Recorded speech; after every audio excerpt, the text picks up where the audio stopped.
Rolex Yachtmaster Oysterflex, un orologio incredibilmente esclusivo quanto costoso e probabilmente inutile. Ma voglio parlarvene approfonditamente in questa video recensione, chiamiamola così, che ho avuto la possibilità di registrare da Giulio Chiossone della Chiossone Luxury Watches di Bari, che ringrazio e che ogni volta insomma ci fa vedere delle chicche particolari e mi permette di raccontarvele. Quindi non perdiamo altro tempo, 3 secondi di sigla e iniziamo.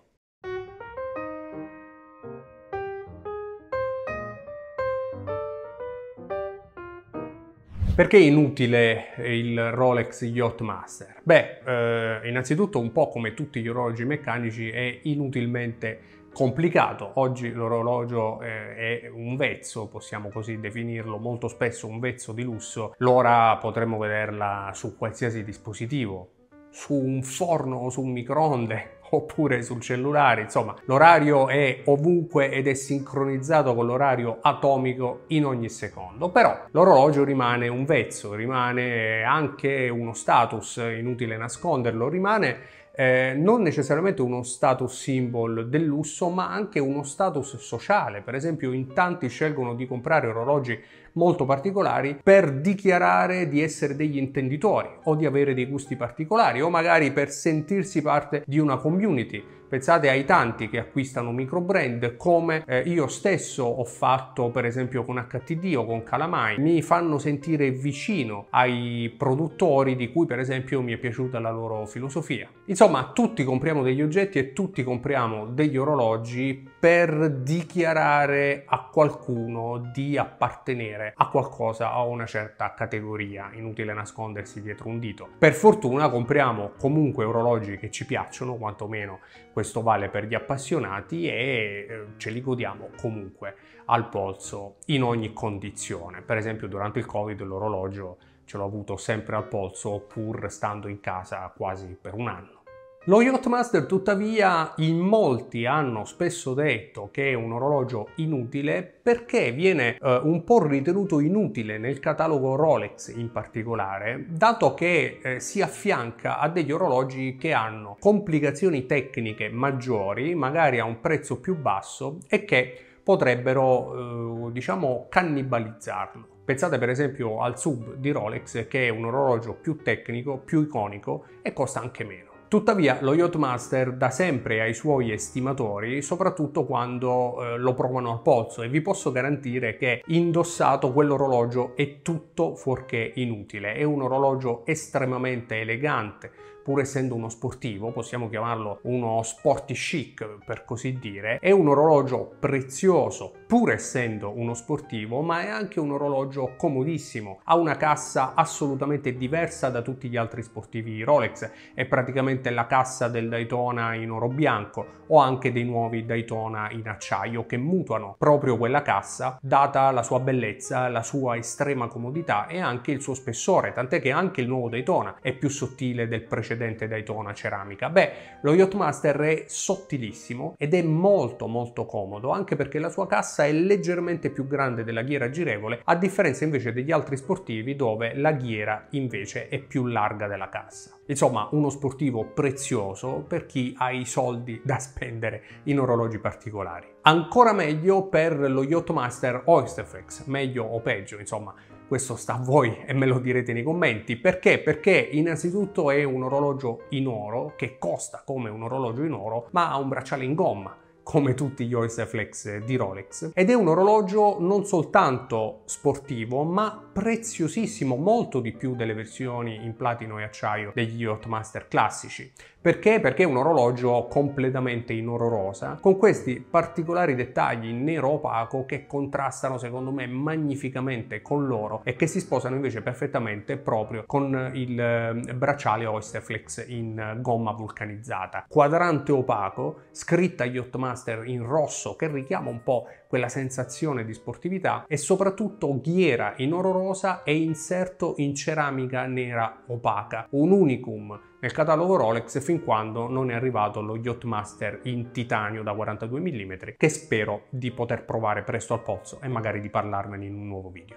Peraltro avevamo già parlato dello Yachtmaster, forse addirittura in 2 video, ma in 2 configurazioni diverse, dove io stesso ho cercato di spiegare il motivo per cui da alcuni è definito un orologio inutile e perché invece io la penso un po' diversamente. Poi diciamo che sono più o meno le sensazioni di cui vi sto parlando anche in questo video. Tuttavia questo orologio in particolare, lo Yachtmaster Oyster Flex penultima ultima referenza, non fa eccezione e si differiscono tra di loro soltanto per il calibro al loro interno. È un orologio stranamente bello e per alcuni anche il più bel Rolex mai prodotto. Posso dire che lo è stato anche per me per un lungo periodo. I motivi sono diversi. Il primo in particolare è che è un orologio veramente molto particolare, molto strano, è possiamo definirlo un super Rolex, qualcosa veramente di particolare, con l'oro che contrasta con il nero opaco e con il caucciù. Ed è un orologio che da sempre, secondo me, ha fatto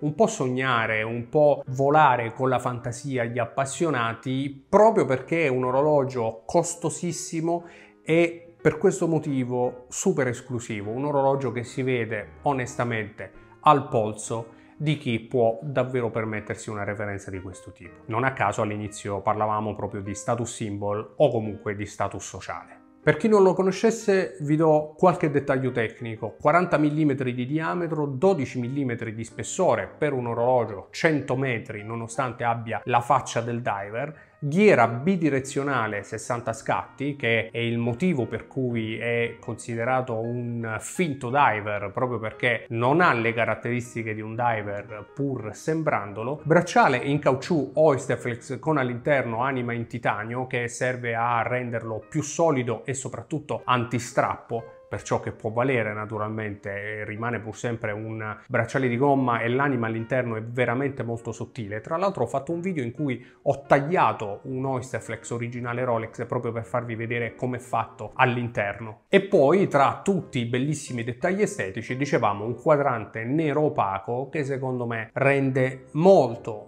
affascinante un orologio dalla faccia tecnica, come abbiamo già detto, a differenza di tutti gli altri professionali Rolex che invece normalmente hanno un quadrante nero lucido. Non tutti tuttavia. Per esempio l'Explorer 2 nero ha un quadrante antracite opaco. Non tutti lo sanno, ma in realtà non è nero lucido. Sono stato un sacco di volte tentato da questo orologio, ho pensato tante volte se valesse la pena o se fosse possibile per me acquistarlo, anche perché costa tanti soldi. Infatti alla fine non l'ho mai comprato, ma non vi nascondo che per un lungo periodo, come dicevo, per me è stato il Rolex più bello a catalogo, e non vi nascondo che oggi se la gioca sicuramente con il Pepsi Ceramica, con il Daytona, ma rimane in ogni caso un orologio estremamente bello, forse sul podio dei più belli del catalogo Rolex, anche perché per me conserva e continua a conservare quell'aura di esclusività, di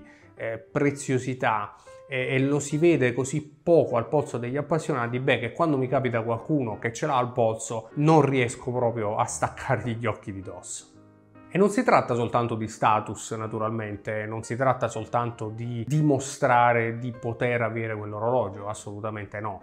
Si tratta proprio della bellezza, per me oggettiva, del contrasto degli elementi che compongono questo orologio. E Rolex continua a produrlo, per fortuna, secondo me, perché nonostante indubbiamente si venda poco, rimane comunque un fortissimo oggetto del desiderio. Naturalmente, come tutti gli orologi, ha dei punti deboli. Il primo è l'impermeabilità, perché abbiamo detto ha la faccia da diver, ma è un orologio 100 metri. Ora, consideriamo che con un orologio da 100 metri ci si fa comunque sempre tutto, quantomeno io lo faccio e vi garantisco che lo si può fare, se ben tenuto, senza alcun problema. Tuttavia rimane un orologio che potrebbe essere tranquillamente da 200 o da 300 metri. Ce lo dobbiamo tenere da 100 per chi se lo può comprare. E poi ci sono anche i dettagli che riguardano il bracciale Oyster Flex, che rendono questo orologio indubbiamente esclusivo e prezioso, ma forse anche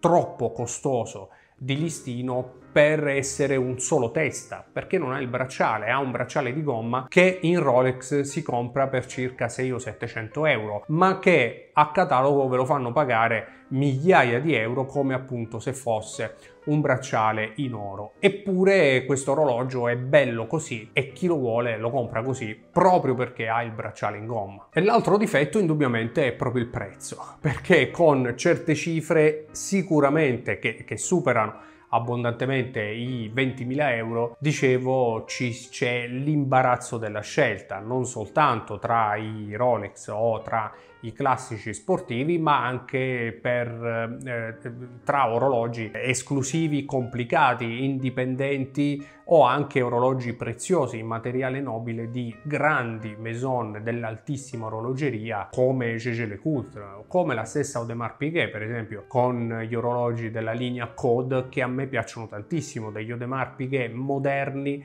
ma indubbiamente altrettanto esclusivi. Insomma, non può non considerarsi un difetto il prezzo, per quanto siano come sempre orologi, e questo Yachtmaster non fa eccezione, dedicati a chi quelle cifre può spenderle e non si pone neppure il problema di che cosa sta comprando, se è di gomma o se è il bracciale in oro, per esempio.